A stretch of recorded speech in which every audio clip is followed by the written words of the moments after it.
Good morning everyone, welcome to বায়োব ideas. আশা করি সবাই ভালো আছো, সুস্থ আছো।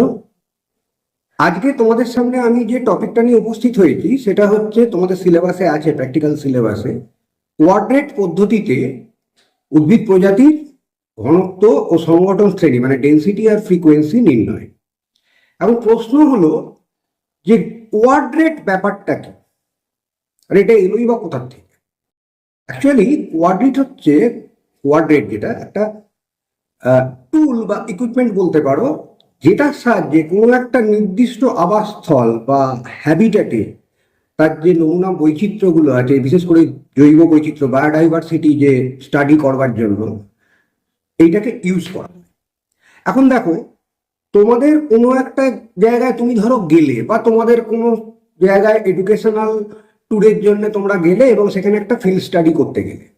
এখন একটা মাঠে তোমাদের নিয়ে গেছে, সেখানে তোমরা প্ল্যান্ট স্পিসিস বা উদ্ভিদ প্রজাতি যেগুলো আছে তার ঘনত্ব বা ফ্রিকোয়েন্সি নির্ণয় করবে। এবার মাঠটা বা সেই সেমি যে ফরেস্ট বলতে পারো বা আগাছাপূর্ণ যে জঙ্গলটা আছে, সেটা ধরো অনেকটা, মানে 1 বিঘে 2 বিঘে জমি নিয়ে। এখন প্র্যাকটিক্যালি টোটাল জায়গায় কত উদ্ভিদ আছে, তার কত ঘনত্ব বা তার কত ফ্রিকোয়েন্সি, সেটা তো সবসময় নির্ণয় করা সম্ভব হবে না। ওইরকম ভাবে সবাইকে মিলে কত গুনবে। তো ন্যাচারালি যেখানে এটা প্র্যাকটিক্যালি সম্ভব নয়, সেখানে আমরা কি করতে পারি, তার একটা স্যাম্পল নিতে পারি। একটা ক্ষুদ্র জায়গার উপর একটা ক্যালকুলেশনটা আমরা করতে পারি, স্যাম্পলিং করে তার থেকে একটা অ্যাজাম্পশন আমরা করতে পারি যে এই জায়গাটা এতগুলো এই জিনিস থাকতে পারে। ওকে, তো দ্যাট ইজ কোয়াড্রেট। এবং এটাকে একটা স্কোয়ারের শেপে আমি দেখাবো একটু পরে, যে স্কোয়ারের শেপে একটা জায়গার মধ্যে আমরা এই গণনা বা ক্যালকুলেশনটা করে নিই। তো কোয়াড্রেটের মাধ্যমে আমরা যেটা করি তার ইকোলজিক্যাল স্টাডি, তার মানে বিভিন্ন প্ল্যান্ট স্পিসিস যেগুলো আছে তার ইকোলজিক্যাল স্টাডি, তার অকারেন্স, তার ডিস্ট্রিবিউশন, তার ফ্রিকোয়েন্সি, ভেজিটেটিভ যে বিন্যাস, ঠিক আছে। তো এই জিনিসগুলো আমরা স্টাডি করতে পারি। এখন কোয়াড্রেটটা এলো কোথা থেকে না, 1898 মানে 1898 থেকে 1900 মানে 1900 সালের মধ্যে দুজন বিজ্ঞানী, রোস্কো পাউন্ড এবং ক্লেমেন্টস বলে দুজন বিজ্ঞানী, এরা অ্যাকচুয়ালি ইকোলজিস্ট ছিলেন, তার সঙ্গে বটানিস্টও ছিলেন। তারা একটা স্যাম্পল, একটা পদ্ধতি প্রপোজ করেন যে এইভাবে যদি আমরা ক্যালকুলেট করি তাহলে হয়তো জিনিসটা অনেক সোজা পদ্ধতিতে করা যেতে পারে। তো বিজ্ঞানী আর্থার ট্রান্সফের এটা মনে ধরে এবং তিনি এইটাকে গ্রহণ করেন এবং এর কিছু মডিফিকেশান করে নেন, করে নিয়ে এটাকে উনি মান্যতা দেন। পরে 1918 জন ওয়েভার বলে একজন ইকোলজিস্ট ছিলেন, তিনি কি করলেন, একদম ফিল্ড স্টাডিতে ইকোলজির যে মানে স্টাডি, সেখানে ফিল্ড স্টাডিতে এই পদ্ধতিটা প্রয়োগ করেন। এটা চলছিল। 1934 রনকিয়ার উনি এইটার আরও কিছু মডিফিকেশান করেন, করে টোটাল যে বিন্যাসটা হচ্ছে জৈব বৈচিত্র্য বা বায়োডাইভার্সিটির যে বিন্যাসটা হচ্ছে, তার কোন কোন ক্লাসে সেগুলোকে ফেলা যাবে, কত থাকলে কোন ক্লাসে পড়বে, তার পুরো জিনিসটার একটা ক্লাসিফিকেশান তিনি করেন। এবং এই যে টোটাল ম্যাথামেটিক্যাল ক্যালকুলেশনগুলো আছে তার কিছু উনি মানে পারমুটেশন কম্বিনেশন কিছু করে নিয়ে মানে টোটাল জিনিসটাকে একটু মডিফাই করেন। এর পরের থেকেও আরও মডিফিকেশান হয়েছে, কিন্তু মোটামুটিভাবে এখন অবধি রনকিয়ারের এই যে পদ্ধতিটা, উনি যেহেতু লাস্ট মডিফিকেশানটা করেছিলেন এবং সায়েন্টিফিক্যালি, তো সেইটাই চলে আসছে। ওকে, এখন তোমাদের যেটা বলছিলাম যে সবসময় তো দেখো, আজকে মানে এডুকেশনাল ট্যুর করবো বললেই তো করা যাবে না, তোমাদের স্কুলকে পারমিশন দিতে হবে বা স্কুলকে সেটা অ্যারেঞ্জমেন্ট করতে হবে, বা তোমাদের যদি প্র্যাকটিক্যালের সময়, তো বিশেষ করে শহরাঞ্চলে যদি আশপাশে সেরকম কোনো মাঠ বা জলা জায়গা মানে জংলা জায়গা এরকম কিছু না থাকে, তাহলে সেখানে গিয়ে তো করা সম্ভব নয়। সেখানে হয়তো আশপাশে সব বাড়ি, কোথায় গিয়ে করবে। তো যদি কখনো সুযোগ পাও, আমি যেটা দেখিয়ে দিচ্ছি, এই জায়গাটা দেখে রাখো। আজকে আমিও তোমাদের মাঠে নিয়ে যাচ্ছি না, আমি জাস্ট প্রসেসটা কি করে হয় সেই প্রসেসটা সম্পর্কে টোটাল ডেসক্রিপশানটা তোমাদের দিচ্ছি। তো তোমরা এটা যদি দেখে রাখো, ভিডিওটা স্কিপ না করে, তাহলে তোমরা প্রপারলি বুঝতে পারবে যে অ্যাকচুয়ালি প্রসেসটা কী করে করতে হয়। এরপরে যখন তোমরা ফিল্ড স্টাডি করতে যাবে তখন তোমরা অবশ্যই স্যারেদের, তোমাদের মাননীয় স্যার বা ম্যাডাম যারা আছে তাদের গাইডেন্সে তোমরা পুরো জিনিসটা ভালোভাবে করতে পারবে। এবার ধরো তোমরা একটা জায়গায় গেছো, যেটা বলছিলাম, সেই জায়গাটা প্রায় 1 বিঘে বা 2 বিঘে জায়গা নিয়ে একটা ওই মাঠের মতো বা একটা জঙ্গল মতো, সেমি ফরেস্ট বলতে পারো, একটা জঙ্গলা গাছপালা ভর্তি, এরকম হার্বস আছে অনেক। তো সেরকম একটা জায়গায় গেছো, এখন 2 বিঘে জমি বা 1 বিঘে জমির ওই জঙ্গলটা তো সবাই মিলে ওইভাবে কাজ করা সম্ভব না। কত গুনবে তুমি, কত উদ্ভিদের প্রজাতি বা উদ্ভিদ কত আছে তুমি গুনতে পারবে না। তো সেইখানে তোমাকে স্যাম্পলিং মেথডগুলো করতে হবে ছোট করে। এখন ধরো এই যে ব্ল্যাকবোর্ডটা আছে, এই ব্ল্যাকবোর্ডটা টোটালটা ধরো তোমার ফরেস্ট, ঠিক আছে? তা সেইখানে তুমি গেছো, ফরেস্ট বা ওই মাঠ, টোটাল ব্ল্যাকবোর্ডটা। সেই মাঠে গিয়ে প্রথমেই তোমাকে যেটা করতে হবে, একটা নেস্টেড কোয়াড্রেট স্থাপন করতে হবে। তো সেই কোয়াড্রেটটা স্থাপন করতে গেলে কি করতে হবে সেটা চলো আগে সেটাকে দেখিয়ে নিই। তো দেখো, কোয়াড্রেটের ওই বোর্ডটাকে দেখানোর আগে তোমাদের একটা জিনিস বলে দিই, এই কোয়াড্রেটটা করতে গেলে কী কী লাগবে। কোয়াড্রেট পদ্ধতিতে তোমরা যে মেজারমেন্ট করবে তার জন্য কী কী লাগবে সেটা একটু দেখে নাও। সেটা হচ্ছে, প্রথমেই যেটা লাগবে সেটা হচ্ছে একটা বাঁশের গোঁজ, এইরকম, এই তলার দিকগুলো ছুঁচলো এইরকম, বা তোমরা দরকার হলে এরকম 6 ইঞ্চি সাইজের যে পেরেক বা নেলস তোমরা বেশ কিছু নিয়ে রাখবে। বেশ কিছু এরকম লাগবে এরকম টন মোটা সুতো, ঠিক আছে? এরকম সুতো মোটা এরকম লাগবে বেশ অনেকটা। আমি যার জন্যে বেশ অনেকটা সুতো নিয়ে নিয়েছি। একটা মাপার ফিতে বা টেপ এইরকম হলো, একটা স্কেল যাতে সেন্টিমিটার গ্র্যাজুয়েশনটা রয়েছে, ঠিক আছে? একটা গ্রাফ পেপার, পেন্সিল, পেন এবং একটা নোটবুক। এই বুকেতে তোমরা ফিল্ড স্টাডি করবার সময় যা যা পাবে সেগুলোকে তোমরা লিখবে। ওকে, এবার চলো তোমাদের বোর্ডটা দেখিয়ে দিই। তাহলে দেখো, এই যে বোর্ডটা বললাম, পুরো বোর্ডটাকেই ধরে নাও, পুরো জায়গাটা তোমাদের পুরো একদম 1 বিঘে জমির উপর যে জঙ্গল বা যে মাঠে তোমরা গেছো সেইটা। তো সেখানে তোমরা গিয়ে প্রথমে যেটা করবে কি, তোমাদের স্যারেরা হেল্প করবেন। প্রথমে একটা জায়গায় একটা নেস্টেড কোয়াড্রেট স্থাপন করতে হবে। তো কি করব, মাঠের যে কোনো জায়গায় আমি প্রথমে কি করব, একটা এক্স আর ওয়াই অ্যাক্সিস টানবো। এক্স আর ওয়াই অ্যাক্সিসটা কি করে টানবো, প্রথমে ও পয়েন্টে একটা ওই নেল বা বাঁশের গোঁজ আমি একটা পুঁতলাম, তার থেকে প্রায় 3 ফুট থেকে 4 ফুট দূরে আর একটা এই পয়েন্টে নেল বা গোঁজ পুঁতবো এবং এই পয়েন্টে একটা পুঁতবো, ঠিক আছে? পুঁতবো আর কি। এবার হ্যামারটা বলতে ভুলে গেছি, ইকুইপমেন্টে একটা হ্যামারও লাগবে। যদি অনেক সময় হ্যামার না পাওয়া যায়, মাঠে দেখবে অনেক ব্রিক্স বা স্টোন এরকম পড়ে আছে, সেটা দিয়েও তোমরা ঠুকে ওটাকে বসিয়ে দিতে পারবে। ওকে, তো যাই হোক, হ্যামার বা এরকম ব্রিক্সের যে টুকরো, ইটের টুকরো, সেটা দিয়ে তোমরা এইখানে একটা আর এই পয়েন্টে একটা 3টে গোঁজ বা নেলস পুঁতবে। এবার যে সুতোটা আছে সেই সুতো দিয়ে ওইগুলোকে বেঁধে দেবে। তাহলে আমি এক্স আর ওয়াই অ্যাক্সিসটা পেয়ে গেলাম।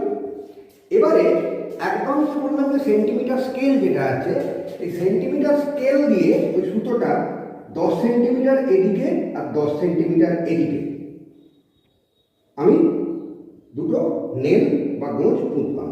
তাহলে এই পয়েন্টে পেলাম বি, এই পয়েন্টে পেলাম এ, আর এই দুটো যেখানে কাট করছে সেই পি পয়েন্টে একখানা গোঁজ পুঁতবো।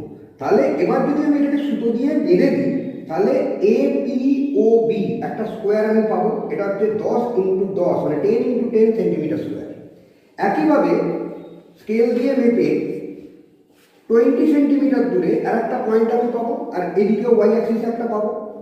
তো এইখানে একটা আর এইখানে একটা কিউ পয়েন্টে 3টে গোঁজ বা নেলস পুঁতলাম। পুঁতবার পরে সুতো দিয়ে বেঁধে দিলাম। তাহলে ও সি কিউ ডি এই স্কোয়ারটা আমি পাবো, যার মাপ হচ্ছে 20 × 20 স্কোয়ার সেন্টিমিটার। একইভাবে 30 into 30 square centimetre, 40 into 40 square centimetre, 50 60 square centimetre, এরকম করে আমি এই স্কোয়ারগুলোকে আমি করে দিলাম। এবার যেটা করতে হবে সেটা হচ্ছে এই জায়গাতে তোমাকে কতগুলো প্ল্যান্ট বলতে আমি এখানে ডাইরেক্টলি প্ল্যান্ট স্পিসিস বলছি না, কারণ স্পিসিসের মধ্যে জেনাস আর স্পিসিস তো ভ্যারিয়েশন থাকে, তোমরা জানো। হয়তো একই জেনাসের দুটো স্পিসিস হতে পারে, সেটা কিন্তু দুটো আলাদা প্ল্যান্ট টাইপ হয়ে যাবে, ঠিক আছে। আবার হতে পারে যে সবটাই আলাদা, মানে জেনাসও আলাদা, তো প্ল্যান্টগুলোর টাইপও আলাদা। তো সেই রকম এইখানে তোমরা কটা পেয়েছো, একদম প্ল্যান্ট টাইপ বলতে পারো, এখন আপাতত আমি টাইপ বলছি, সেরকম টাইপ কটা পেয়েছো সেইটা গুনবে। কতগুলো আছে করে, কতগুলো করে সেরকম নয়। ধরো তুমি গোনকড়া পেয়েছো আর আমরুল পেয়েছো, তাহলে গোনকড়া আর আমরুল, তাহলে টাইপ হচ্ছে দুটো, ঠিক আছে, জেনাস দুটো।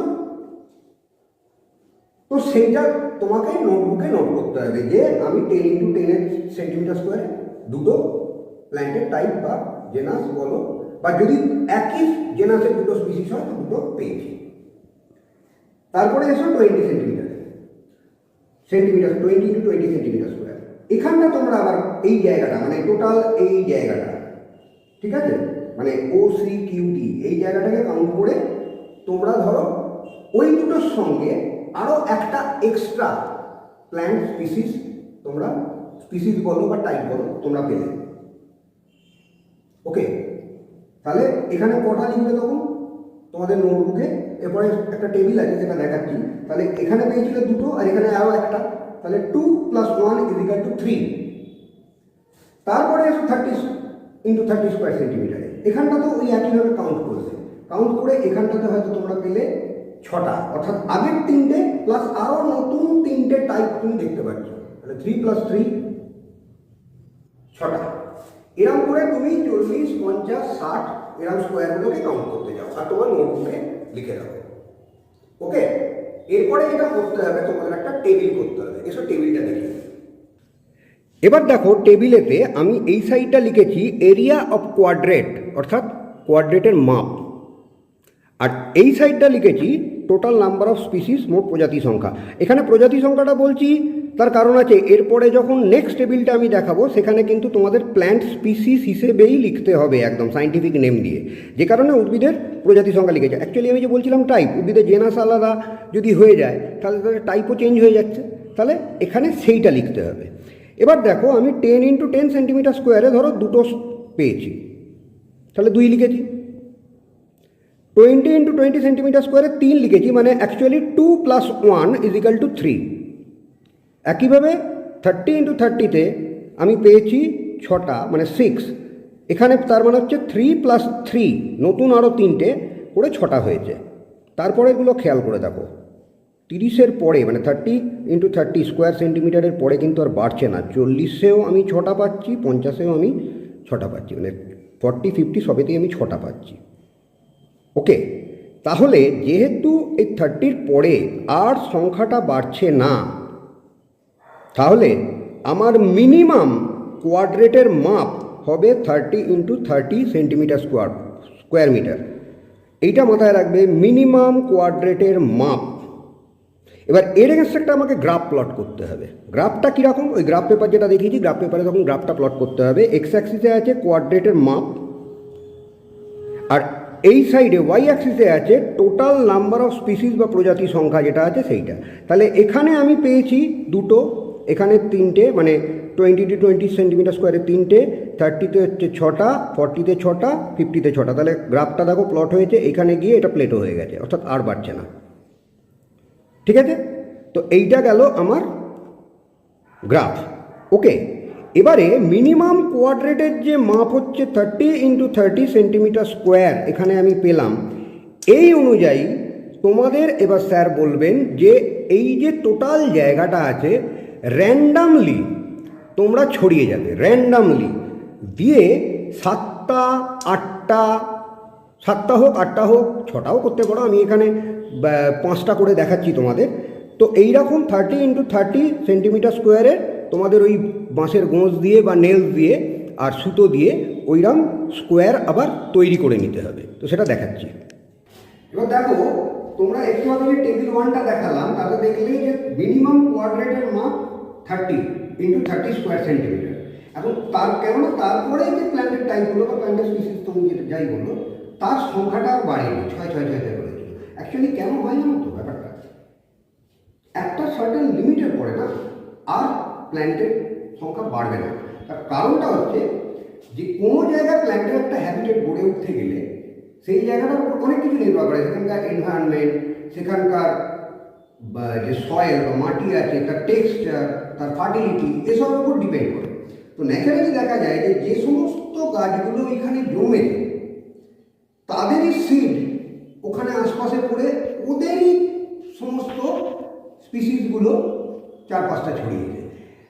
বাইরে থেকে প্যারাসুট মেকানিজমের সাহায্যে দুম করে অন্য জায়গা থেকে, যেটা অনেক ক্ষেত্রে ওই আমাদের কার্পাস তুলো বা সেগুলোর ক্ষেত্রে হয়, যে বাইরে থেকে প্যারাসুট মেকানিজমে আছে ডিসপারশন অফ সিডে এই ব্যাপারটা রয়েছে, অন্য জায়গা থেকে এসে সেইখানে পড়লো।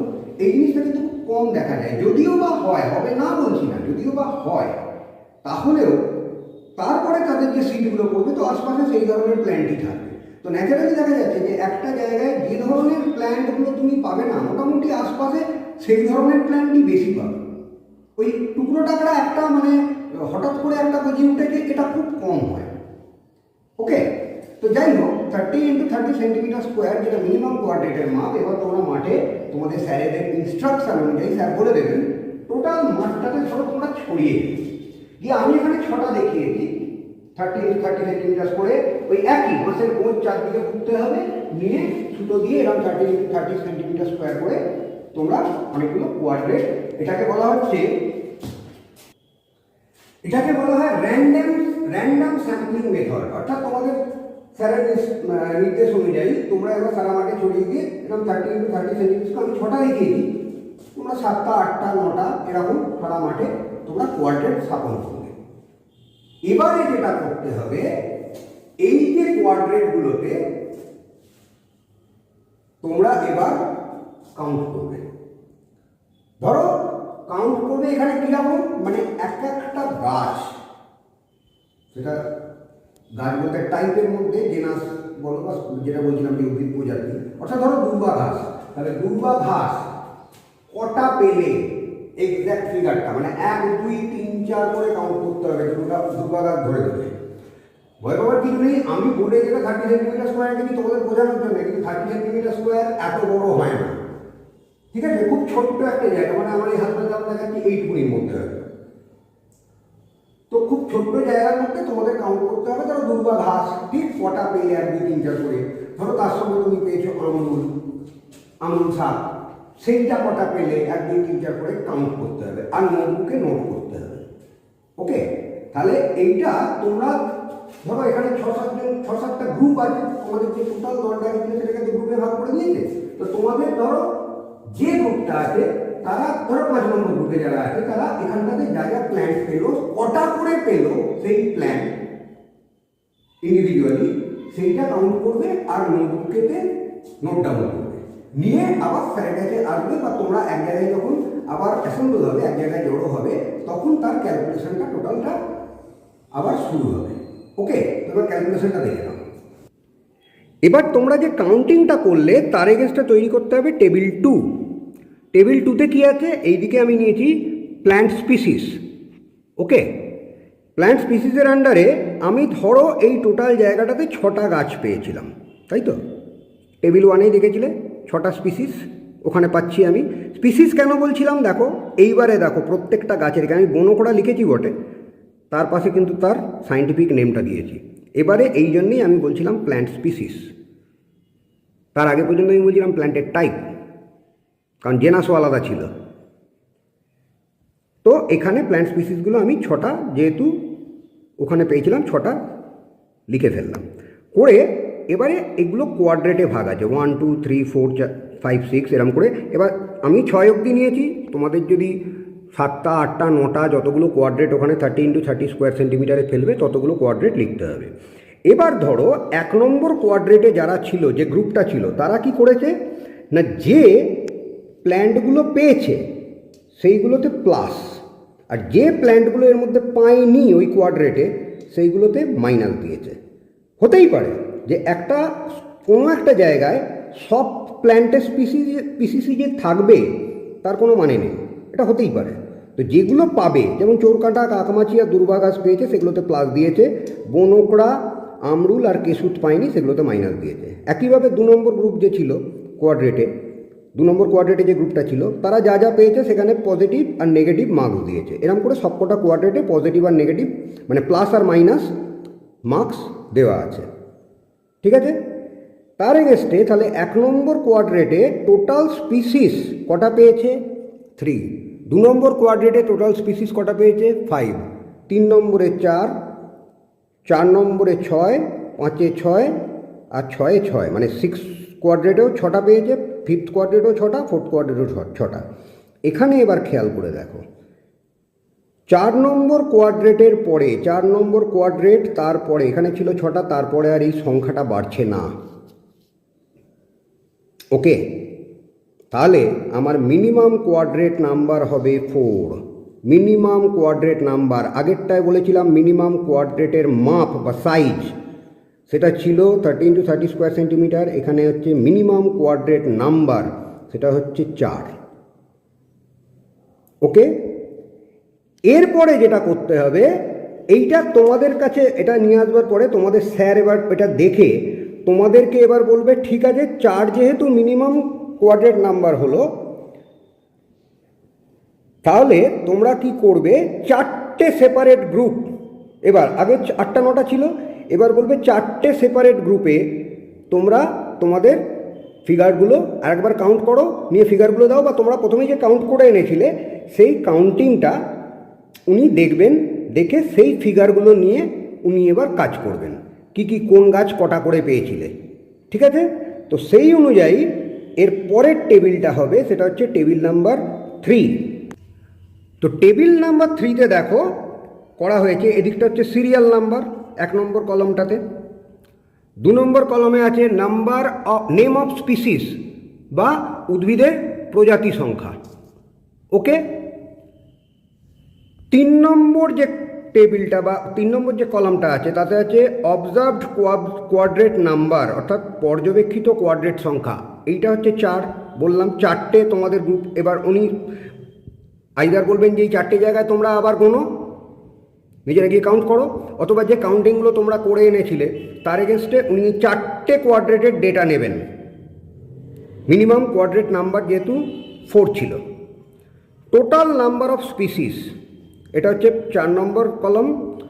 Species present in number of quadrat, কত সংখ্যক কোয়াড্রেটে প্রজাতিটা বর্তমান, এটা হচ্ছে 5 নম্বর কলম। Minimum total number of quadrats observed, মোট ন্যূনতম পর্যবেক্ষিত কোয়াড্রেট সংখ্যা, এটা সব ক্ষেত্রেই 4 হবে। 6 নম্বর কলমের এটা সব ক্ষেত্রেই 4 হবে, 4, কেন 4টেই তো আমরা দেখছি কোয়াড্রেট। তারপরে ডেনসিটি, ফ্রিকোয়েন্সি আর ক্লাস, এটা পরে আসছে। তো দেখো এখানে 4টে কোয়াড্রেটে আমরা দেখেছি, তো 4টে কোয়াড্রেটের মধ্যে এই যে স্পিসিসটা বনকড়া বা জ্যান্থিয়াম স্পিসিস, এইটা আমি 1 নম্বর কোয়াড্রেটে কটা পেয়েছি সেটা আমি কাউন্ট করেছিলাম, ধরো 4টে পেয়েছি, তো 4 লিখেছিলাম। 2 নম্বর কোয়াড্রেটে যারা ছিল, যে গ্রুপটা ছিল, তারা হয়তো ওখানে বনকড়া পায়নি, হতেই পারে, ওই যে বললাম নেগেটিভ থাকতেই পারে, ঠিক আছে। তো মানে এইখানে 1 2 3 4, মানে আমি বোর্ডে যেটা দেখালাম 1 2 3 4, সেই 1 2 3 4ই নয় কিন্তু, মানে ওইখানে যে 4টে কোয়াড্রেট প্রথম 4টে নিয়ে নিলাম আমি, সেরম নয়, এটা র্যান্ডামলি চুজ হতে পারে, মানে 1-এর পরে 5 হতে পারে, 5-এর পরে 2 হতে পারে, 2-এর পরে 6 হতে পারে, এরম হতে পারে। মোট যে কোনো 4টে কোয়াড্রেটকে আমি ধরব। তো বনকড়া যেটা হয়েছে জ্যান্থিয়ামের ক্ষেত্রে, এইটা প্রথম যে কোনো একটা কোয়াড্রেটে, একটা কোয়াড্রেট যে কোনো একটা কোয়াড্রেটে 4টে আছে। দ্বিতীয় যে কোয়াড্রেটটা আমি দেখলাম, মানে স্যাম্পলিং হিসেবে চুজ করেছি, সেইখানে নেই। তারপরে কোনো একটা কোয়াড্রেটে 3টে আছে, তারপরে কোনো একটা কোয়াড্রেটে নেই। তাহলে টোটাল স্পিসিস নাম্বার, প্রজাতির মোট সংখ্যা কত হলো? 4 আর 3 7। আর species present in number of quadrats, কতগুলো কোয়াড্রেটে আছে? 2টো, তো এখানে আমি 2 বসিয়েছি। একইভাবে বাকিগুলো যদি খেয়াল করো তাহলে দেখবে চোরকাঁটা যেমন 10, 5, 12, 4, 4টে কোয়াড্রেটেই পেয়েছে। টোটাল নাম্বার হচ্ছে 31, আর কটা কোয়াড্রেটে পেয়েছে? 4। একইভাবে বাকিগুলোকেও এখানে লেখা হয়েছে এবং সেই অনুযায়ী তার ডেটাগুলোকে এখানে পুট করা হয়েছে। এবার আসতে হবে এর ডেনসিটি। এখন ডেনসিটি মানেটা কি? ডেনসিটি মানেটা হচ্ছে যে এই যে টোটাল যে জায়গাটাতে তোমরা ছিলে, যে কোনো একটা প্ল্যান্ট স্পিসিস সে কতটা ঘনভাবে ছড়িয়ে আছে, ঠিক আছে? মানে তার বলতে পারো তার যে পপুলেশান যেটা আছে ওখানে ওই প্ল্যান্ট স্পিসিসটার, তার ঘনত্বটা কতটা, সেইটা হচ্ছে ডেনসিটি। ওকে, আর একটা বার করতে হবে ফ্রিকোয়েন্সি। ফ্রিকোয়েন্সি মানে হচ্ছে একটা ইউনিট এরিয়াতে, ধরো এখানে 30 × 30 স্কোয়ার সেন্টিমিটার, এই যে ইউনিট এরিয়া, তার মধ্যে একটা প্ল্যান্ট আর একটা প্ল্যান্টের সাপেক্ষে কতবার রিপিট করছে, কতবার আসছে, দ্যাট ইজ ফ্রিকোয়েন্সি। তো ডেনসিটিটা এখানে বার করেছি। এখানে 7 নম্বর কলমে আছে, 7th কলমে আছে ডেনসিটি, 8th কলমে আছে ফ্রিকোয়েন্সি, যেটা পার্সেন্টেজে বার করতে হয়, আর 9th কলমে আছে ক্লাস। এটাই রনটিয়ার করেছিলেন, এটাতে পরে আসছি। তো ডেনসিটিটা বার করবার একটা ফর্মুলা আছে, সেই ফর্মুলাটা কি আগে সেটা দেখে নাও। এইখানটাতে দেখো ডেনসিটি বার করা হয়েছে, ঠিক আছে? তো ডেনসিটিতে যেটা ক্যালকুলেশনটা করা হয়েছে সেটা হচ্ছে value of column 4 divided by value of column 6, অর্থাৎ স্তম্ভ 4-এর মান বাই স্তম্ভ 6-এর মান। এখন স্তম্ভ 4-এ কি ছিল না, টোটাল নাম্বার অফ স্পিসিস, আর 6 নম্বর কলমে কি ছিল, minimum total number of quadrat observe, অর্থাৎ মোট ন্যূনতম পর্যবেক্ষিত কোয়াড্রেট সংখ্যা। এটা সবসময় 4ই হবে, কিন্তু এইখানে টোটাল নাম্বার অফ স্পিসিস যদি জ্যান্থিয়াম আমি ধরি তাহলে আছে 7। তাহলে তোমার ডেনসিটি ক্যালকুলেট করতে গেলে যে ফর্মুলাটা সেটা হচ্ছে কলাম 4 বাই কলাম 6। তাহলে কলাম 4-এর মান কত এখানে জ্যান্থিয়ামের ক্ষেত্রে 7, কলাম 6-এর মান কত 4। তাহলে সেটাই দেখো এখানে করা হয়েছে 7/4, তাহলে 1.75। এবার ধরা যাক যে মোট ন্যূনতম যে কোয়াড্রেট আছে, যে 30 × 30 স্কোয়ার সেন্টিমিটার টেবিল 1-এর যেটা ছিল, তাতে 1.75টা ওই জ্যান্থিয়াম বর্তমান। তাহলে 30 × 30 স্কোয়ার সেন্টিমিটার মানে কত? 900 স্কোয়ার সেন্টিমিটার। তাহলে 900 স্কোয়ার সেন্টিমিটারের ক্ষেত্রে 1.75টা প্রজাতি বর্তমান বা স্পিসিসটা বর্তমান আছে। 1 স্কোয়ার সেন্টিমিটারের ক্ষেত্রে কত, আর 100 × 100 সেন্টিমিটারের ক্ষেত্রে সেটা কত হবে করে তার ডেনসিটি বেরোলো 19.4। ওকে, এখানে দেখো আমি 19.4 জ্যান্থিয়ামের এগেনস্টে বসিয়েছি। ওকে, একইভাবে বাকিগুলোকেও আমি ক্যালকুলেট করছি। ওকে, ওই একই মানে ফর্মুলাতে বাকিগুলোকেও ক্যালকুলেট করে এখানে আমি বসিয়ে নিয়েছি। যেমন চোর কাঁটার ক্ষেত্রে হয়েছে 86.11, কাকমাছির ক্ষেত্রে হয়েছে 25, আমরুলের ক্ষেত্রে হয়েছে 44.4, এইরকম। ওকে, তো একইভাবে এইগুলো করা হয়েছে। নেক্সট আসছে ফ্রিকোয়েন্সি, বা একে বলা হয় সংঘটন। তার পার্সেন্টেজটা বার করতে হবে। এর যে ফর্মুলাটা সেটা দেখে নাও। ফ্রিকোয়েন্সি বার করার ক্ষেত্রে value of column 5 by value of column 6 into 100। তাহলে স্তম্ভ 5-এর মান বাই স্তম্ভ 6-এর মান ইন্টু 100। ওকে, তাহলে স্তম্ভ 5-এ কী ছিল একটু দেখে নিই আমরা।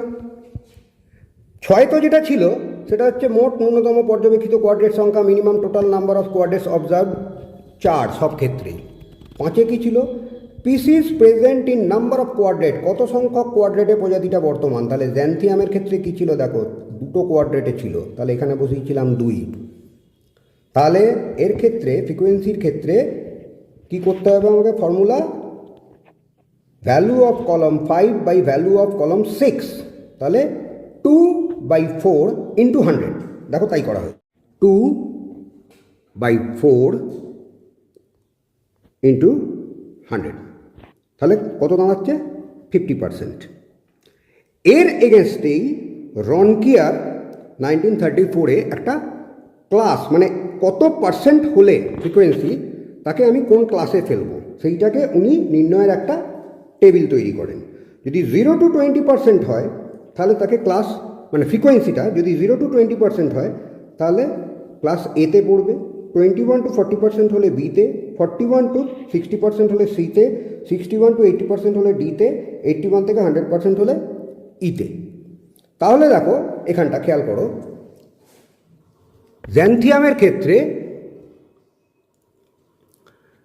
50% হয়েছে, তাহলে তার ক্লাস হচ্ছে সি। চোর কাঁটার ক্ষেত্রে বেরোচ্ছে এটা 100%, তাহলে ক্লাস হচ্ছে ই। একইভাবে ওই একই ফর্মুলা ইউজ করে বাকি যে উদ্ভিদ স্পিসিসগুলো আছে, প্ল্যান্ট স্পিসিসগুলো, তার আমি ফ্রিকোয়েন্সিগুলো বার করেছি এবং তাদের ক্লাস আমি এইখানে পরপর বসিয়েছি। ঠিক আছে, তাহলে এই হচ্ছে টোটাল ক্যালকুলেশন। এইটা টোটালটা তোমাদের করতে হবে।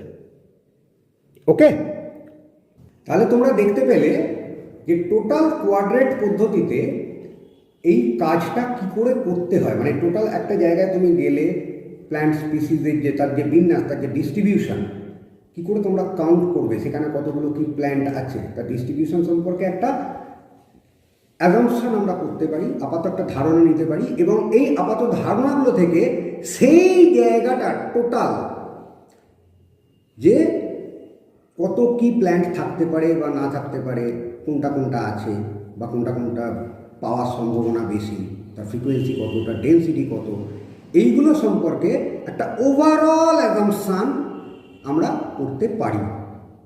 হ্যাঁ, এটা আমি আজকে যাওয়ার সবসময় তো সম্ভব হয় না, স্কুল থেকে বেরিয়ে গিয়ে বাইরে গিয়ে কাজ করা, তবে ফিল্ড স্টাডি করতে এটা আরও বেশি আনন্দদায়ক। তো সেইটা তোমাদের স্কুল থেকে যদি পারমিশন দেয়, তোমাদের মাননীয় স্যার এবং ম্যাডাম যারা আছেন তাদের অবশ্যই তাদের গাইডেন্সে তোমরা যাবে এবং তাদের গাইডেন্স মেনে তোমরা কাজটা করবে। আমি একটা ওভারঅল জিনিসটা কীরকম হয় সেটা সম্পর্কে তোমাদের ধারণা দিলাম। এটাতে তোমাদের সুবিধা হবে কি, তোমরা যদি একটু জেনে রাখো যে ব্যাপারটা কীরকম করে করতে হয় বা কী হয়, তাহলে ওখানে গিয়ে তখন কি করবো রে বাবা, এই জায়গাটা তোমাদের চলে আসবে না। তোমরা তখন আগে থেকেই মোটামুটি জানতে পারবে যে আমাকে এই কাজ করতে হবে। তবে হ্যাঁ, অবশ্যই আবার বলছি, এখানে তোমাদের স্কুলের মাননীয় স্যার বা ম্যাডাম যিনি আছেন অবশ্যই তার গাইডেন্সে তার কথা শুনে কাজ করবে। ওকে, তো আশা করি কোয়াড্রেট ব্যাপারটা কি সেটা তোমাদের বোঝাতে পারলাম। তোমাদের যদি এই সংক্রান্ত কোনো কোয়ারি থাকে তোমরা আমাকে নিচে কমেন্ট সেকশানে করতে পারো, আমি চেষ্টা করবো তার অ্যান্সার দিতে যথাসাধ্য। আর ভিডিওটা কেমন লাগলো সেটা আমাকে কমেন্টে জানিও। যদি ভালো লেগে থাকে সাবস্ক্রাইব করো, বন্ধুদের সাথে শেয়ার করে দিও, যাতে তারাও বুঝতে পারে, তাদেরও যাতে বেনিফিটেড হয়, বেনিফিটেড ইন দ্য সেন্স তাদেরও যাতে কাজ করতে গিয়ে কোনো অসুবিধে না হয়। তারা যাতে ধরো তোমারই বন্ধু তোমারই গ্রুপে আছে, সে গিয়ে হাঁ করে দাঁড়িয়ে রয়েছে, তুমি কাজটা তখন তার হেল্প ছাড়া করতে পারবে না। এটা তো মানে সিঙ্গলি করা যায়, সিঙ্গলি করতে গেলে অনেক বেশি টাইম কনজিউমিং। তো সেখানে যদি একটা গ্রুপে আমরা কাজ করি টাইমটা অল্প লাগবে, তো সেখানে ধরো সে হাঁ করে দাঁড়িয়ে রয়েছে, তুমি সমস্ত জায়গাটা খেটে মরছো, তোমার টাইম বেশি লাগবে। সেই জায়গাটা যাতে না হয়, তাহলে সেও যদি জানা থাকে তাহলে তারও সুবিধে, আমি সেইখান থেকেই বলতে চাই। আর পারলে যদি ভিডিওটা ভালো লাগে একটা লাইক বাটনটা প্রেস করে দিও। সবাই ভালো থেকো, সুস্থ থেকো। আজকে এই পর্যন্তই থাক, পরের দিন আবার অন্য কোনো টপিক নিয়ে আমি উপস্থিত হব। আজকের মতো রাখি, গুড নাইট।